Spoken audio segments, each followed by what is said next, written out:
ભારત અને રશિયા વચ્ચેના સંબંધોને નવી ઊંચાઈ પર લેવા માટે રશિયાના રાષ્ટ્રપતિ વ્લાદિમીર પુતિનની ભારત મુલાકાતનો આજે બીજો દિવસ છે।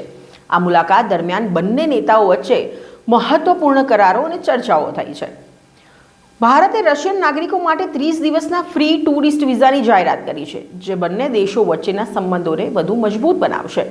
પુતિને કહ્યું કે રશિયા ભારતને બે રોકટોક ઓઇલ સપ્લાય ચાલુ રાખશે, જે ઉર્જા સુરક્ષા માટે મહત્વપૂર્ણ છે। બંને દેશો વ્યૂહાત્મક ભાગીદારીને મજબૂત બનાવવા માટે સહમત થયા છે, જેમાં સંરક્ષણ, ઉર્જા અને ટેકનોલોજીના ક્ષેત્રોમાં સહયોગ વધારવાનો સમાવેશ થાય છે। પીએમ મોદીએ આતંકવાદ સામેની લગામમાં ભારત રશિયાના સહયોગની વાત કરી અને વૈશ્વિક એકતાની જરૂરિયાત પર ભાર મૂક્યો। બંને દેશો વાર્ષિક દ્વિપક્ષીય વેપારને $100 બિલિયન સુધી વધારવાનું લેખ્યું છે અને રાષ્ટ્રીય કરન્સીમાં વ્યવહારોને પ્રોત્સાહન આપવાનું નક્કી કર્યું છે। પુતિને ભારતના સૌથી મોટા પરમાણુ પ્લાન્ટના નિર્માણમાં રશિયાના સહયોગનો ઉલ્લેખ કર્યો, જ્યારે પીએમ મોદીએ યુક્રેન મુદ્દે શાંતિની ભારતની તરફેણ પર ભાર મૂક્યો। બંને નેતાઓએ સંયુક્ત પ્રેસ કોન્ફરન્સમાં આ વિકાસોની જાણકારી આપી છે।